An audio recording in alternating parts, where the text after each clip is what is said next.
Bem, então, bom dia e obrigada a todas e a todos. É com grande entusiasmo, como quem já está já deve ter percebido, é com grande entusiasmo que recebemos o nosso próximo convidado, Rui Grácio, que vem partilhar algumas reflexões e levantar questões, de certeza, sobre o que é ética, para que serve a ética no Karma Yoga, no Yoga da Ação, e muito oportuno nos tempos que agora temos, a ética iógica em tempos de pandemia e a possível relação com a espiritualidade.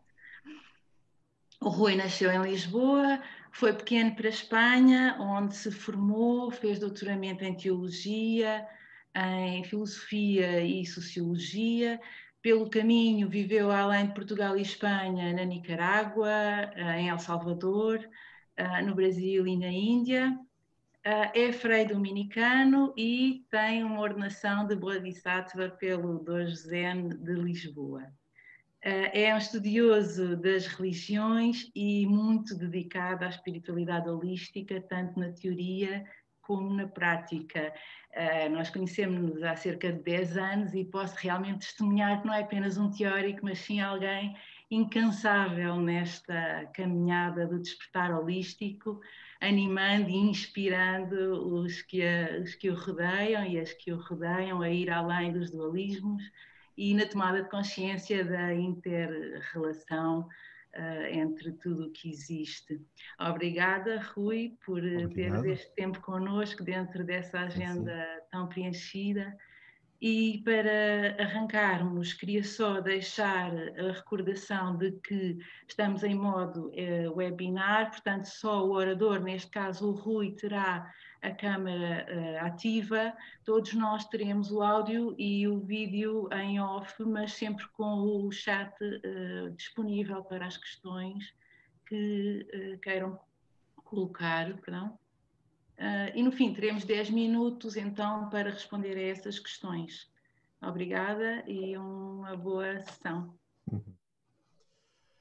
Sim, bom dia a todas e a todos. Obrigado também pelo convite da Federação, enfim, terem posto aqui nestas questões de refletir com vocês esta questão, eu acho que bastante interessante e bastante atual, que é sempre o tema da ética, e poder, pronto, enfim, partilhar.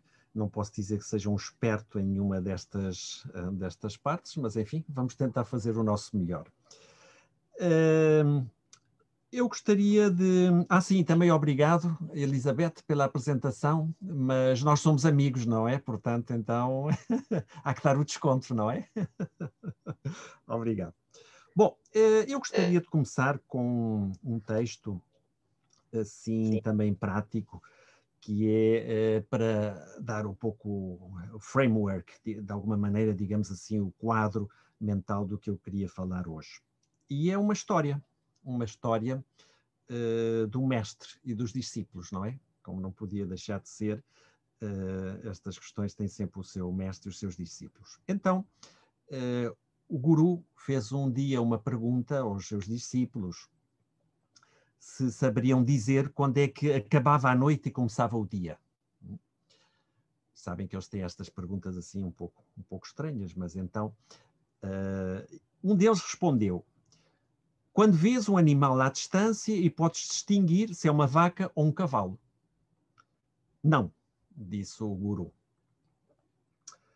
Quando olhas uma árvore à distância e podes distinguir ou diferenciar se é um mango ou um anacardo. Também não. Está bem, disseram os discípulos, então diz-nos lá quando é que é. E respondeu o mestre: quando olhas a um homem no rosto e reconheces nele o teu irmão. Quando olhas na cara a uma mulher e reconheces nela a tua irmã. Se não és capaz disto, então, seja qual for que hora seja, ainda é de noite.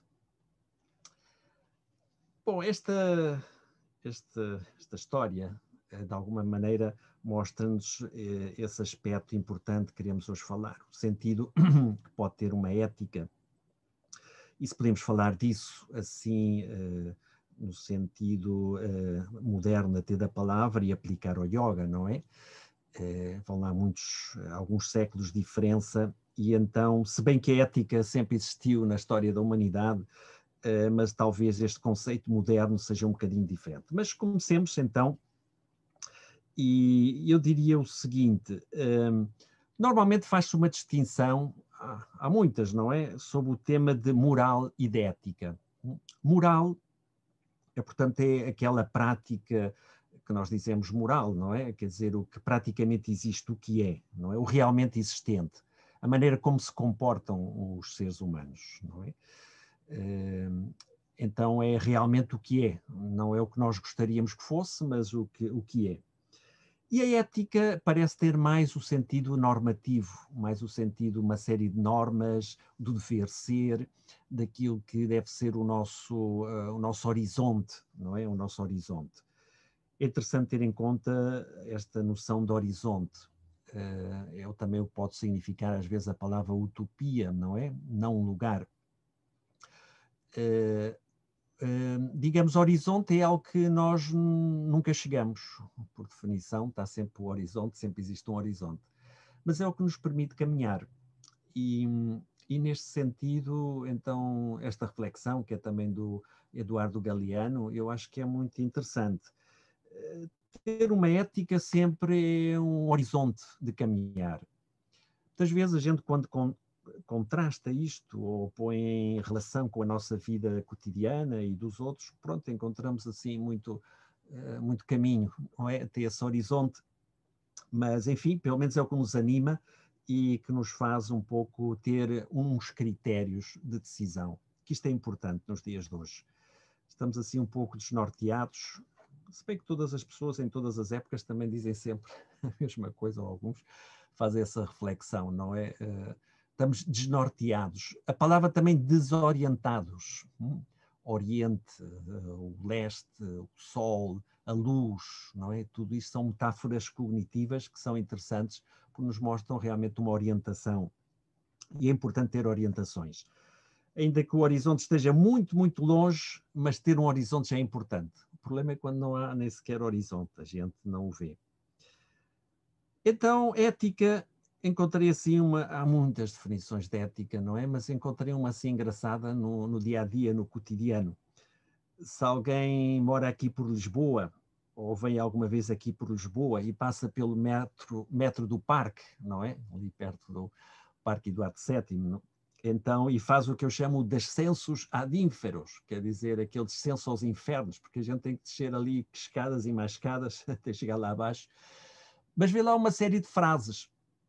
E quase a chegar mesmo à parte de baixo, do lado direito, tem uma citação, não sei se é literal, mas achei engraçada, do filósofo francês Deleuze, e que diz o que é ética. Ética é estar à altura das circunstâncias.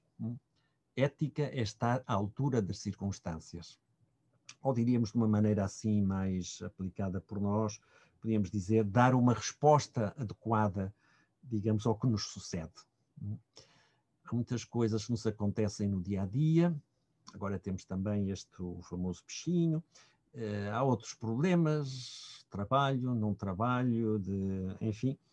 E então ter uma atitude, digamos, uma resposta vital, existencial, mental, ok, emocional, mas sobretudo existencial ao que sucede, é realmente o que pode qualificar uma ética. Não é dizer, olha, as circunstâncias estão más, eu também atuo mal. Não é? Estou à altura das circunstâncias, não nesse sentido, não é? Quer dizer, estou a dar uma resposta adequada, quer dizer, tenho um comportamento adequado, um comportamento que é lógico, é racional, mas ao mesmo tempo tem humanidade, tem valores, não é? E pretende responder a uma situação, às vezes difícil, que temos em frente. Então, realmente podemos ver a ética neste sentido. É uma definição muito prática. De facto, a ética é uma questão prática, não é? Tem a ver com como nos comportamos na vida. E, portanto, essa distinção que eu tinha feito ao princípio entre a moral, que é praticamente o que fazemos, a moral de uma sociedade é esta, mas realmente a ética, estes valores que nós achamos importantes de viver, não é? Se é que os achamos.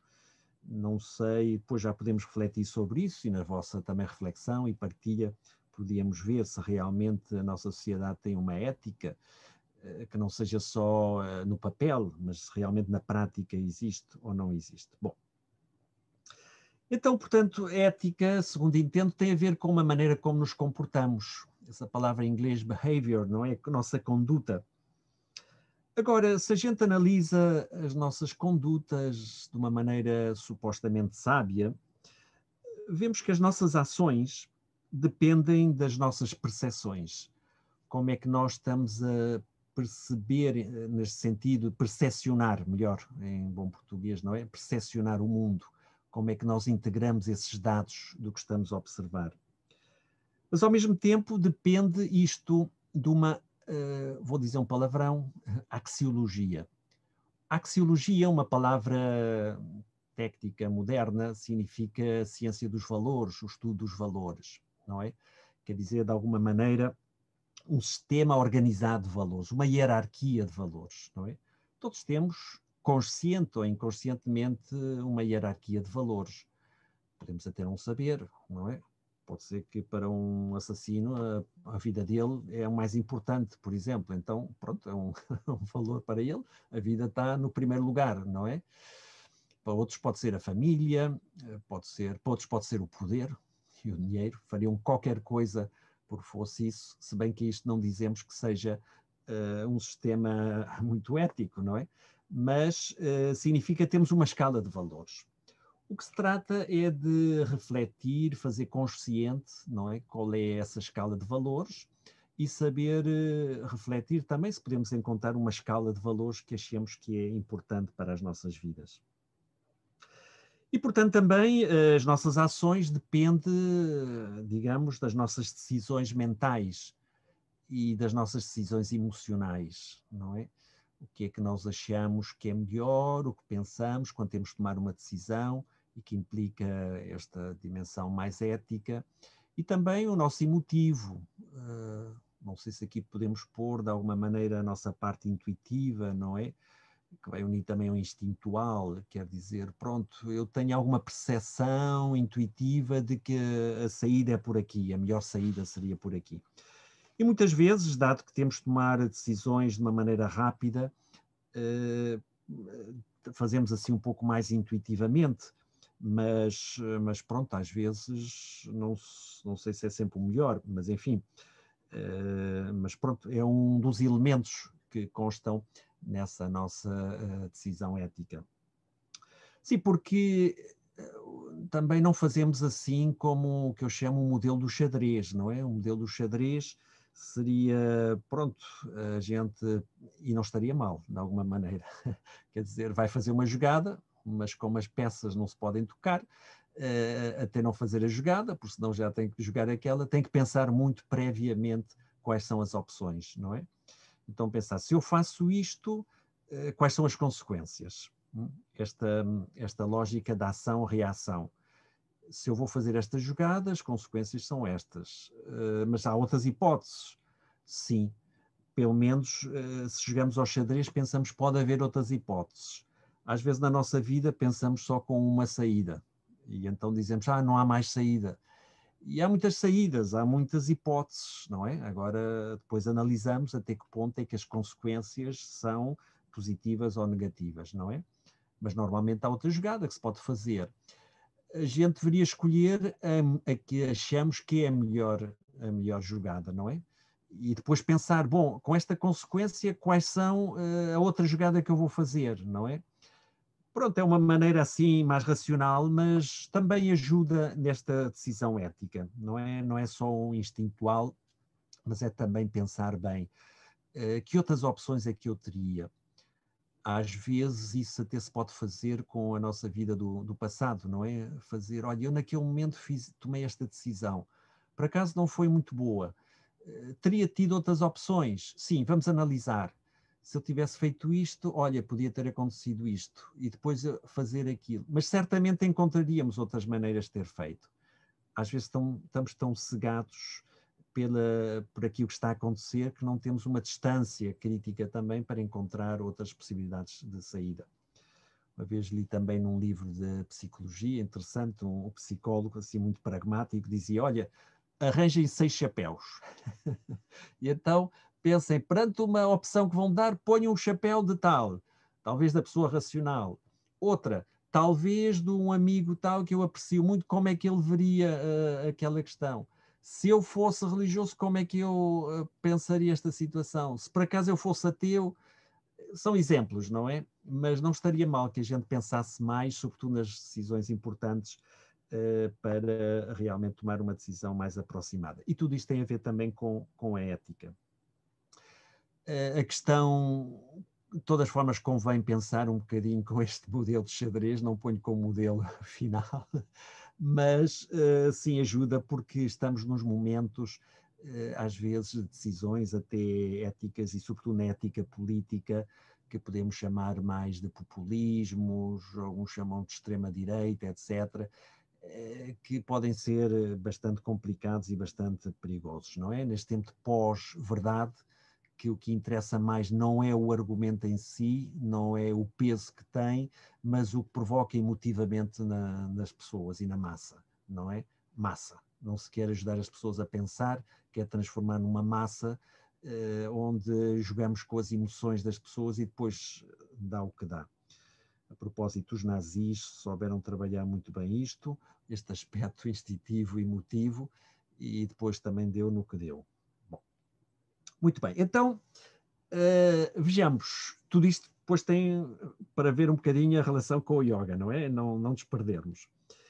A ética, então, integra vários elementos, um bocadinho assim resumindo e ampliando alguma coisa, a nossa percepção da realidade, que vem da nossa vida pessoal, comunitária, social, observamos estes diferentes níveis também, uma axiologia, uma hierarquia de valores, não é? Que muitas vezes são assimiladas da sociedade, do nosso processo de socialização.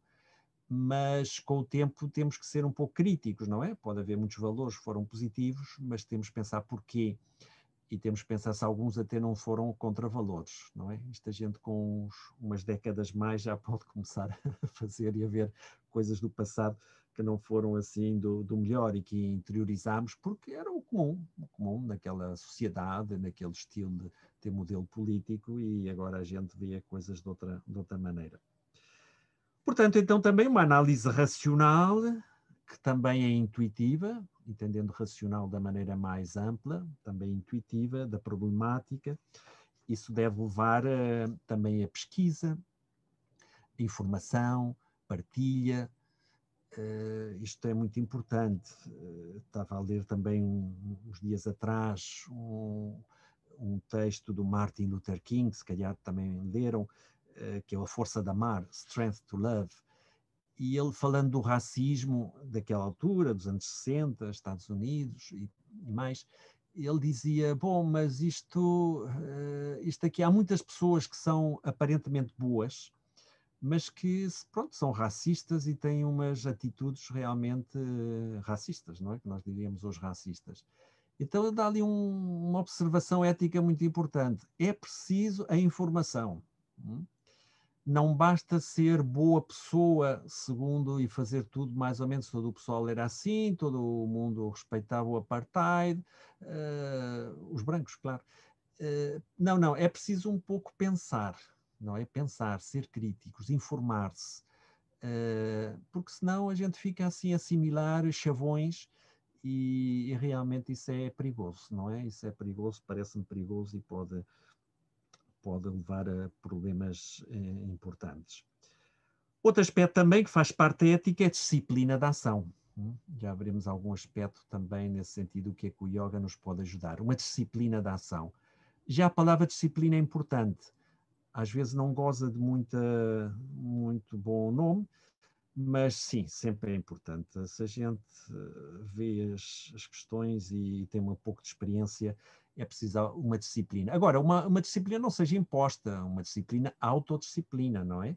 Quer dizer que nós é que nos disciplinamos a nós e às vezes aí é que está o problema, não é? Porque sempre encontramos justificações quando não fazemos, autojustificações, e então realmente a nossa disciplina é um pouco, e não abunda muito, não é? Bom, e depois também, muito importante neste processo da ética, é a questão do feedback, da avaliação. Pronto, por muito bem que tenha saído algo, ou muito mal, sempre é preciso avaliar porquê foi assim ou porque foi de outra maneira. O que é que podia sair melhor nos diversos passos, etc. Avaliar é muito importante, porque avaliar permite-nos superar, fazer isso que eu tinha dito antes, ver jogadas que a gente fez no passado e que não foram tão boas, não é? E que podiam ser melhor e poderiam ter sido melhores. E este exercício vale-nos para o presente e para o futuro. Não é só para ficar no passado, para fazer história, mas para pensar, olha, isto hoje vou aprender um bocadinho uma metodologia assim mais lógica e também para o futuro, para saber como é que funcionar para não cometer assim tantos erros. Bom, isto é uma passagenzinha assim rápida sobre o tema da ética e espero que também prática, que nos possa ajudar, não é? Neste aspecto, pelo menos para enquadrar o que é que aqui pretendemos dizer. Mas então a pergunta para nós, não estamos aqui numa aula de filosofia ética, mas estamos aqui estamos aqui numa partilha, estamos aqui numa reflexão do que seria yoga. E a pergunta é esta: existe realmente algo que podemos chamar ética no yoga, neste sentido? Pronto, pensando sobre isso durante um tempo, eu cheguei assim à conclusão que sim, existe uma ética no yoga, mas não neste sentido moderno que nós insistimos. Por exemplo, quando chamamos uma ética laica, uma ética que seria universal, uma ética que seria para todos, crentes e não crentes, etc. Vamos ver, pode ser que sim, e talvez a resposta não teria que ser eu a dar, eu vou formular aqui certas coisas e cada um depois que veja se realmente merece esse nome. Mas a ideia é que sim, há uma ética yógica, mas tem outros fundamentos, que é isso que nós gostaríamos também ver e um bocadinho partilhar nesta manhã. Não no sentido moderno, portanto, mas eu diria que a ética no yoga seria entendido como a melhor maneira de levar-nos ao fim último das nossas vidas, não é? Ao nosso propósito fundamental. E nesse sentido, a ética, no sentido mais amplo também da palavra, não é? Supostamente, nós temos ou teríamos algum propósito fundamental na nossa vida, não é? Perguntar-nos, bom, o que é que estamos aqui, para que é que estamos, onde é que queremos chegar, não é? Não é só dizer, olha, os meus pais procriaram-me, estou aqui e algum dia tenho que morrer e, entretanto, tenho que fazer alguma coisa, não é? Eu acho que a pergunta tem de ser mais de fundo, não é? Tenham uma vocação nesta vida, tenham uma missão nesta vida. E nesse sentido são as perguntas, a pergunta ética talvez fundamental. Seria, pronto, qual é o propósito último da minha vida? Para alguns pode ser o poder, o dinheiro, a fama, o ego, o êxito, enfim. O problema é que isso entra dentro do que o yoga diria a lei da impermanência, não é? O yoga e o hinduísmo, a lei da impermanência, tudo é impermanente e, portanto, a norma máxima seria que quando dizem aquilo de Nitya, Anitya, Vastu Viveka, que significaria algo assim como diferenciar ou distinguir, digamos, o que é permanente do que é impermanente. Quer dizer, o que permanece, o que é válido, o que é fundamentado, o que é verdade, frente à aparência. Eu acho que este é o grande princípio do yoga, que tem repercussões éticas, claro, fundamentais, não é? Por isso, então, qual seria a ética fundamental, o motivo fundamental para um yogi, se lhe perguntássemos, bom, qual é o fundamento da nossa vida? Qual é a opção da tua vida? Qual é a meta da tua vida? E ele diria uma expressão muito simples, diria a união com o absoluto. A união com o absoluto. O que é que a gente entende aí por absoluto? Bom, há todo um trabalho do yoga e das tradições para mostrar essa questão, não é? Agora, esta união com o absoluto, já diria também alguma coisinha mais nesse sentido, implica também uma união, digamos, com o cosmos, ou pelo menos não à parte do cosmos. Uma união realmente com o universo, nós diríamos hoje com a natureza, sem esquecer que nós também somos natureza, não é? Às vezes dizemos aqui na nossa tradição dualista ocidental, eu e a natureza, não é? Não é muito correto isto, uma perspectiva mais iógica e mais espiritual em geral, não é? Eu sou a natureza. Eu sou uma espécie da natureza, mas também sou a natureza, não sou algo diferente da natureza. Posso tomar consciência disto, mais ou menos. Parece que ainda a nossa humanidade ainda não tomou suficiente consciência disso, e por isso acontecem também estas crises ecológicas nas quais nos encontramos, não é? Então, seria essa união entre o macro e o micro, não é? O meu micro com o macro, que é o cosmos, e que é algo que transcende esse cosmos, podemos chamar o absoluto, não é? Também podemos dizer que ele poderia dizer, ou ele ou ela, que a meta porque faz yoga ou porque realmente é yogi, é estar também integrados connosco próprios, não é? Connosco próprios. Temos muitas divisões internas, muitos dualismos, muitos aspectos realmente divisivos, e enquanto não estivermos, realmente integrados, não há realmente essa união com o absoluto, com o cosmos, com o resto da humanidade, não é? Quando falamos do cosmos, falamos mais do ponto de vista físico. Quando falamos da humanidade, falamos da nossa espécie, mas também com todas as espécies, não é? Tudo isso, todos estes aspectos são aspectos unitivos, são aspectos de integração. Se há desintegração, não pode haver realmente até uma resposta ética, não é? Estamos divididos, estamos esquizofrénicos. Essa harmonia entre o nosso corpo, a nossa mente, o nosso espírito, mente, emoção, se não há unidade realmente em tudo isto, pronto, todos os outros aspectos também éticos aqui vão encontrar muitas dificuldades para poder desenvolver-se. Agora, esta ideia desta integração, desta união com o absoluto, com o cosmos, connosco próprios, com o resto da humanidade, tem consequências práticas, éticas também importantes. Se nós observamos o Hatha Yoga, entendido como um dos aspectos do Ashtanga Yoga, do Patanjali, ou seja, os 8 passos, como queiramos chamar, passos, etapas, que não têm que ser sucessivas, podem ser simultâneas também, mas pronto, de um ponto de vista lógico, a gente pensa com uma certa progressão. Então vemos que a ética, curiosamente, é a entrada no yoga. A ética é a entrada no yoga. Quando falamos dos famosos yamas e niyamas, no fundo é uma ética, não é? É uma ética social, interessante, começa assim, depois uma ética mais pessoal. Mas no fundo são atitudes éticas que são básicas para o resto do processo, não é? A Ashtanga Yoga seria, portanto, um processo.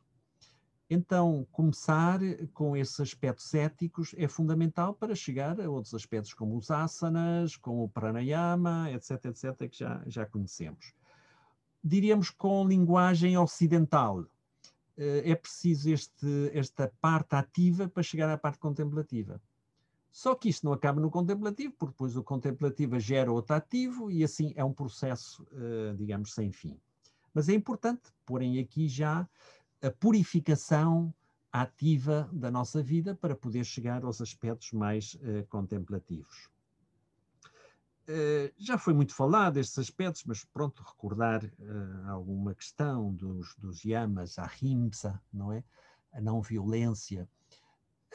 Este não, às vezes, pode ser um pouco complicado entender simplesmente como não. Seria melhor dizer integração, ou promoção da vida, não é? E da paz, neste caso. Às vezes, quando falamos negativamente, fica nos mínimos, não é? É como assim os mandamentos na tradição judaico-cristã, não é? Não matarás. Pronto, mas é algo negativo, mas não é só pedir não mates. É pedir, olha, promove tudo o que é vida, não é? Tudo o que é paz, tudo o que de alguma maneira integra. Então, a ahimsa, não violência, promoção da paz e da vida por toda a parte. Isto é um programa imenso, não é? Os Jainas que víamos lá na Índia são realmente muito radicais nisto que nós nem aqui ocidentalmente nos gostaria muito de entender. Satya, verdade, viver essa verdade e a verdade da nossa vida, não é só dizer a verdade, é ser a verdade, não é? Que a nossa vida seja resplandecente, que seja coerente, não é? Que seja autêntica, não é? Tudo isso é fundamental para realmente viver um yoga, uma ética, não é? Não podes chegar à contemplação se estás a mentir-te a ti próprio. Asteia, não roubar, não é só não roubar, é realmente que todos tenham necessário. Aqui sai também uma ética um pouco social nesse sentido, não é? Digamos, não é só não roubar, é não acumular à custa do trabalho dos outros, não é? É como realmente que seja não só para mim, mas para todos. Pronto, aqui há todo um trabalho a fazer e que agora não tenho tempo para falar, mas seria muito interessante. Brahmacharya, discípulos do Brahma, então nesse sentido a castidade, falavam alguns, ou realmente, poderíamos dizer hoje ter uma sexualidade integrada, sã, não é? Que não é fácil, porque é uma pulsão muito forte no ser humano e então muitas vezes desvia-se ela e outras pulsões também. Portanto, tentar viver uma sexualidade que seja, que faça crescer, não é? Que faça aprofundar e que está conectada com o processo espiritual também. Interessante. Este é um ponto que também daria aqui para, para muito aprofundamento, não é? A parigraha, não é? O que nós hoje podemos chamar como libertar-te dos apegos. Não é? Está aqui um trabalho tremendo com cada um de nós, porque todos temos muitos apegos. No fundo, apego é apegar-te, é unir-te, agarrar-te, escravizar-te ao que é impermanente, não ao permanente, não é? Pronto, não é que haja coisas do impermanente sejam más, não. O que quer dizer é que quando se transforma o que é impermanente em absoluto, aí vêm os problemas, não é? Quando absolutizamos algo que em si tem sentido, mas que de uma maneira assim exagerada, absoluta, perde isso. Pronto, e os niyamas também, bom, podemos chamar a parigraha, que é muito importante e tem muito a ver com a nossa sociedade de consumo, se bem que agora um pouco em crise com isto do Covid, mas não cupidez, não é? Aquele não avareza, não é? Bom, niyamas, ética pessoal, saucha, pureza. Pureza não somente de corpo, de lavar-se, de ter... mas também a pureza interior, não é? Todo este processo de purificação interior. E há muito a fazer aqui neste sentido também. Santosha, contentamento, podíamos traduzir como gratidão da vida. Não dar sempre com queixumes, com queixas, mas ter essa gratidão pela vida. Todas as coisas que acontecem de manhã até à noite, quantas causas e efeitos não tiveram interligados que puderam dar como resultado poder fazer tantas coisas. Quando nessa cadeia acontece uma que nós não gostamos, então dizemos, que dia tão mau, ou que coisa tão negativa. Pronto, mas não olhamos para as 90.000, por dizer assim, que foram realmente consequentes e que funcionaram, até por nós estarmos aqui, não é? Até só, ainda que seja com isso, já deveríamos agradecer cada dia por termos ter esta oportunidade de estar aqui e por isso responsáveis para aproveitar o máximo possível cada dia. Tapas, austeridade, não é masoquismo, é uma ascese da vida, que isso é muito importante. Alguma vez haveria que falar mais devagar disso. não é andar aí a fazer penitências só por penitências, isso não tem sentido, mas é como educar-nos a nós próprios, autodisciplina, podemos dizer também aqui, não é? Que o corpo, a mente nos obedeçam. Um pouco paradoxal esta expressão, mas enfim, que obedeçamos talvez então ao corpo e à mente e não os atraiçoemos. Svadhyaya, Swadhyaya, estudo, não só das diversas escrituras, não só os Vedas, não só os Upanishads, mas também poderíamos ver das outras tradições religiosas que nos podem ajudar muito, não é? Num sentido assim mais macroecuménico também. E também o autoestudo, autoconhecimento, que é fundamental. No ashram onde vou à Índia, 2 pontos são fundamentais: conhecimento de Deus, do absoluto, e autoconhecimento. Os dois implicam-se um ao outro, não podemos separar um do outro, porque senão realmente não percebemos nada da questão, não é? Ou muito pouco. Ishvara Pranidhana, podíamos traduzir assim o que dizem em inglês o surrender, não é? Essa entrega absoluta, incondicional, absoluta a Deus, ou sem nome, como queiramos chamar, ou Brahman, não é? Sem nome.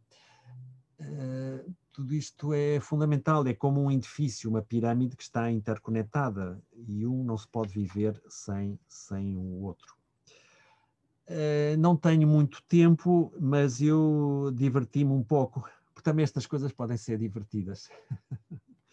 E diverti-me um pouco a comparar códigos éticos do hinduísmo, do budismo e do cristianismo. E podemos dizer, 95% repetem-se os mesmos princípios, não é?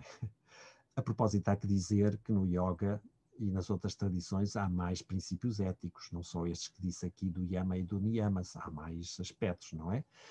Só comentei estes aqui no sentido do Ashtanga Yoga. Mas diverti-me aí a ver então qual é a relação que há entre os kais famosos budistas, não é? Não matar, não roubar, até não ingerir substâncias tóxicas, embriagar, só ter uma correta sexualidade, não mentir. Também está na Bíblia, está, digamos, na tradição iógica. Digamos, são diversos caminhos, cada um pode entrar por um caminho diferente, vai explicar de maneira diferente, mas vai dar também uma conduta ética muito parecida, não é?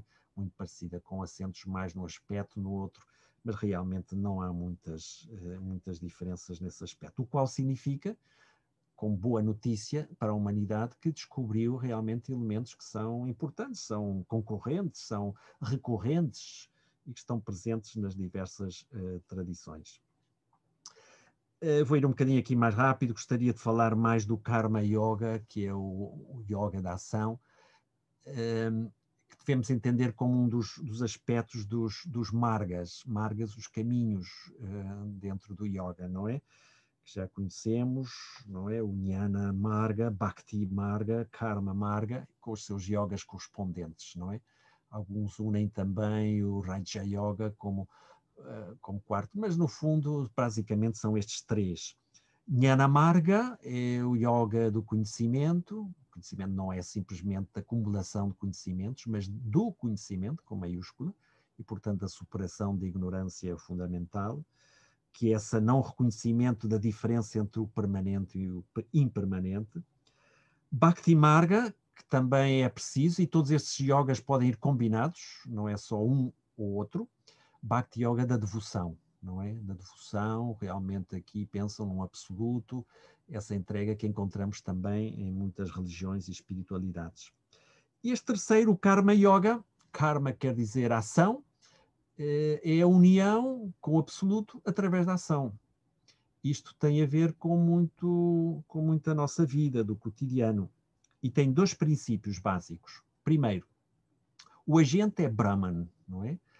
É o absoluto. Nós não somos os que fazemos as nossas ações. De alguma maneira é o Brahman que atua através de nós de alguma maneira somos o Brahman, não é? E então o que temos de tomar consciência é, como dizem noutras tradições também, fazer a vontade, dizia o São Francisco de Assis, quando falava com o seu Deus, não é? O que é que tu queres que eu faça, não é? neste sentido, Brahman é que nós somos, é descobrir realmente qual é a nossa ação fundamental, não é? E o budismo também fala da atitude do Bodhisattva, que é aquele ou aquela que se dedica só a servir a humanidade para incrementar a consciência a nível universal. Não é? É um trabalho realmente de múltiplas existências da tradição hinduísta e budista. Portanto, e outro princípio, além de que o agente é Brahman, é dizer o desapego dos nossos resultados. Isto é muito importante para nós ocidentais, porque por muito bem que queiramos fazer aos outros, ainda estamos apegados aos resultados, não é? Aos resultados. Quer dizer, olha, sai bem, ótimo. Se nos agradecem, isso está bem. Mas às vezes isso não acontece. Acontece o contrário. Às vezes até se interpreta mal, não é? A nossa mente humana é um bocadinho complicada. Interpreta mal, interpreta ao contrário. Enfim, e até sem especial má vontade, não é? Mas realmente é difícil isto. Então, estar desapegado dos resultados, diria, perguntar-nos, eu devia ter feito isso? Sim.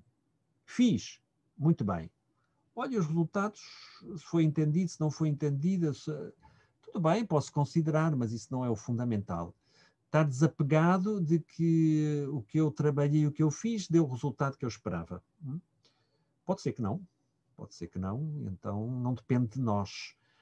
Não depende de nós esses resultados, não é? Então, isto acho importante. No fundo, é o nosso ego. Desapego. Desapego. O nosso egozinho aí está no fundo e gosta de ser apreciado pelos resultados e pelas coisas que acontecem, não é? Ainda que não agradeçam, mas ver que, sim, o que eu fiz foi importante. Mas às vezes não é assim. E, enfim, então, pronto, a gente está desapegado. É um trabalho muito interessante de desapego nesse aspecto, como em outros aspectos, sempre o desapego, que não é indiferença, nem muito menos, como vêem, mas que tem, então, um trabalho importante por fazer. Só comentar uma coisinha antes de só referir ao final sobre o yoga e a pandemia, que é o seguinte, acho que é no Bhagavad Gita que fala-se dos 3 tipos de ação. Ou praticamente a ação, que é uma ação com ego e, portanto, não é a ação ideal, porque, no fundo, tem o nosso ego atrás, não é? Mas também a contrária, que é a inação, é não fazer nada. Não tem o ego aí presente, mas, no fundo, também não fiz nada. Então, não foi positivo para os outros nem para mim. Então, a não-ação, que conjuga-se muito bem com o chamado Wu Wei da tradição taoísta, é isso. É um fazer, não fazer. Quer dizer, é um fazer que brota espontaneamente do nosso interior, não é? Porque está articulado, não é artificial, não é? É autêntico, não é? É seguir o caminho do bem porque é assim, não é? Porque é assim, porque está dentro de nós, já está assimilado, não é? Não é assimilado, ou quer dizer, é que nós no fundo somos isso, mas que não o reconhecemos. Então o Wei é uma ação que, pronto, é espontânea, não é? Como talvez uma mãe alimentar o seu filho, imaginemos, ou outras questões assim, parece tão normal e que então seria isso, que se tornassem não ações do ego, que é artificial, mas realmente a nosso mais profundo, se queremos chamar assim, do nosso eu mais profundo, eu verdadeiro, do eu transcendental, como queiramos chamar. Bom, então estes últimos minutos queria também o tema, não é? O yoga e a pandemia. Não quero ser exaustivo, mas dar aqui algumas reflexões, fazer algumas reflexões entre yoga, pandemia e ética. Eu acho que esta pandemia em si não é boa, mas é um aviso para nós, um aviso para como é que nós nos estamos a relacionar também com a natureza. Se é que isto não é algo assim mais conspirativo, mas enfim. Primeiro, de todas as formas, há um elemento aí que é o elemento realmente da natureza, não é? se continuamos a destruir a biodiversidade, tornar-nos agressivo com o clima, ter uma economia que é anti-ecológica, vai-nos acontecer isto e muito mais. Então, é negativo, mas pode ser uma recordação da natureza para nós pensarmos e refletirmos, não é? Refletirmos. Tornarmos assim talvez menos extrovertidos e um pouco mais introvertidos, até a partir dos confinamentos. E isso foi traumático para algumas pessoas, não é? Não sabiam o que fazer e queriam sair. Não, mas isto é uma possibilidade também para a gente introjetar, entrarmos dentro de nós próprios, pensarmos, refletirmos o que é que isso significa. E pode ser, se agora vai haver talvez uma segunda onda, ou pronto, pode ser uma maneira para também lidar com os nossos medos e temores, com o tema da morte, sempre aí presente. A morte, aliás, em anonimato, não é? Pessoas são enterradas ou queimadas, não, cremadas, e que nem sequer podemos despedir dos seres queridos. Separação dos seres queridos, a nossa famosa distância social, separação dos outros seres humanos. Continuamos com máscaras, além das que nós já temos na relação com os outros, ainda mais máscaras. O stress, a ansiedade, a angústia e a bipolaridade deste aspecto. Não estou a falar agora de uma doença, não é? Estou a falar mais de nossos estados eufóricos e depressivos. Talvez havia que explicar um bocadinho mais isso. E depois também o não saber o que fazer nesses confinamentos, na gestão do tempo, viver em casa, em separação da natureza, e muitas vezes nesta SEM, nesta contaminação eletromagnética que temos, não é? Que não é muito ecológica, ou comer mais, descuidar a nossa forma física, etc. Então, o que é que o yoga e o Hatha Yoga, em geral, o Hatha Yoga em particular, e o yoga mais, ou os yogas, não é? Como sabem, há muitos yogas, e não só aqueles 3 famosos. O que é que poderiam ajudar? Eu acho que podia ajudar muito para um equilíbrio interno, não é? Uma harmonia corporal, emoção, espírito, não é? Para integrar todos estes aspectos. E não há dúvida que o trabalho também do Hatha Yoga com o corpo, assumir a nossa corporalidade, a corporeidade é muito importante para esta integração. Serve muito bem para o controle mental e emocional, não só agora em pandemia, mas em qualquer momento, para poder suportar mais as dificuldades, as contrariedades, contradições. Serve para agilizar e flexibilizar o nosso corpo, não é? Não ser um instrumento pesado, quero e não posso. Não, ele caminha connosco, nós somos ele. Essa integração corpo-mente, cada vez mais necessária, não há dúvida que o yoga favorece isso, não é? Um yoga que não seja simplesmente a procura de um bem-estar, mas queira aprofundar também algo mais nos princípios que estamos aqui a falar. Sermos mais autoconscientes no nosso trabalho, na vida cotidiana, a viver o aqui e agora, nos ajuda a libertar de muitos fantasmas e de muitas coisas que estão lá nas nossas cabecinhas e que não nos ajuda a viver de uma maneira mais purificada, não é? No aqui e agora. A meditação, claro que é purificar a nossa mente de ideias, pensamentos, desejos, perdão, e realmente ter uma mente tranquila, uma mente atenta, uma mente até satisfeita com essa santosh, de alguma maneira, realmente por ser, por estar, não é? E dessa maneira poder também partilhar para a ajuda dos outros. Maior austeridade de vida, não há dúvida que o Hatha Yoga e o Yoga ajudam-nos nisso. Maior autoconhecimento, também elemento fundamental. A ir ao essencial e prescindir mais do supérfluo. Maior unidade com a natureza, que somos nós.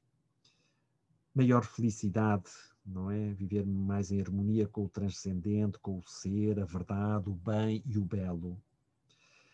Menos agitação existencial. Viver mais contentes com o que temos, não é? E aquela história do Diógenes, que quando o encontrou um filósofo da corte, não é? Que vivia lá bem com o rei, e disse, olha, dizia o Diógenes, se aprendesse a adular o rei, não precisavas de andar aqui a comer lentilhas, não é? Que era uma comida muito desprezada, não sei porquê naquela altura.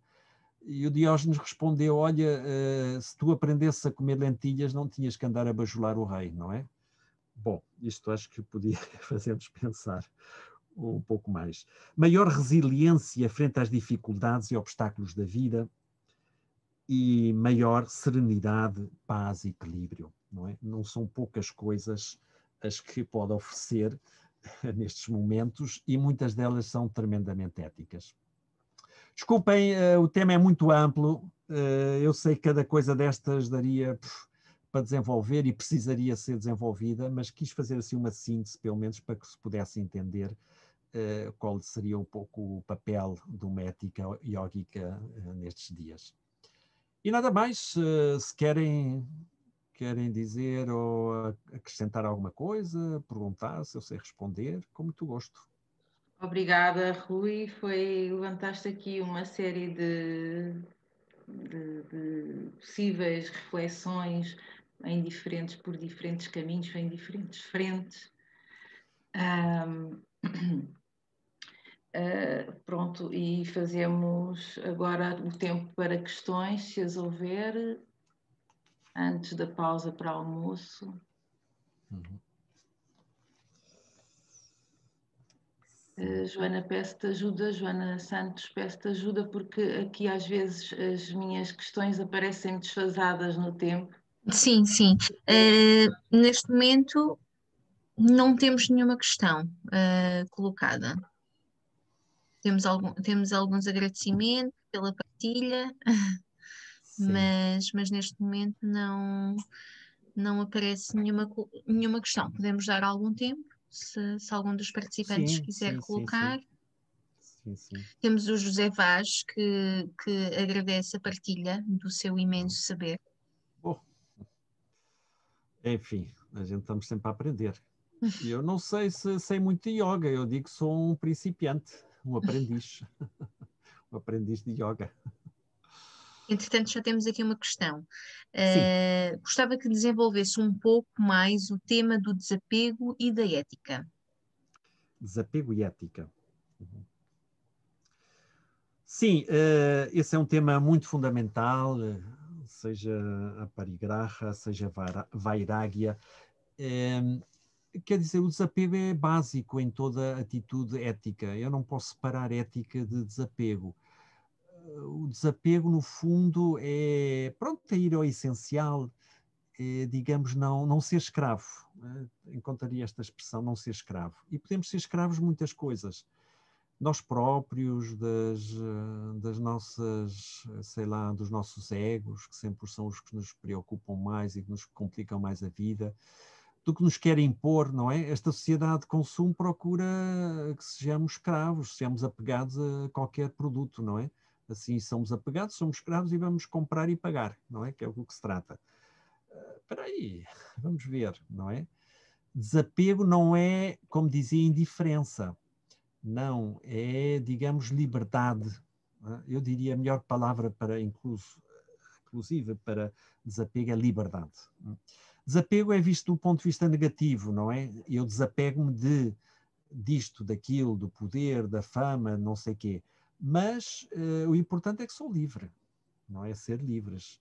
Isso é o que significa desapego, ser livres. E isso é uma tarefa de muito tempo, não é? Porque cada vez a gente, com mais anos, está a descobrir os nossos apegos que vêm do passado e dos nossos condicionamentos, não é? Mentais e de educação e da sociedade. Então, portanto, não pode haver ética se não sou consciente, tenho desapegado. Para qualquer coisa que eu queira fazer, tem que ser desapegado. Desapegado também significa desinteressado no sentido positivo da palavra, não é? Quer dizer, não faço com interesses secundários, não quer manipular. Pronto, isso é muita exigência, não é?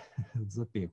Mas, enfim, fazemos o que podemos, não é? Importante é a gente, pronto, tentar caminhar nessa linha, não é? E identificar os nossos apegos e fazendo pequenas práticas, talvez, não são absolutas, mas são pequenas práticas, mas já são importantes porque qualitativamente são diferentes, não é? Bom, há aqui algumas perguntas mais, não é? Sim. Esta questão depois, talvez, se alguém quiser, podemos aprofundar pessoalmente ou não. Mas havia alguma também, parece, não é? Que apareceu aqui à frente. Sim, entretanto, já recebemos mais algumas Sim. questões. Não sei se vamos ter muito tempo para dar resposta, mas posso dizer-lhe o que é que surgiu. Sim.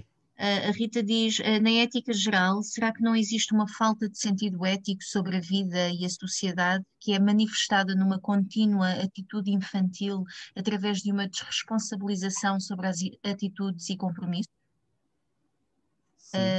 A Sandra também nos diz, gostava que nos desse a sua perspectiva sobre a fé nos tempos atuais, sem conotação religiosa.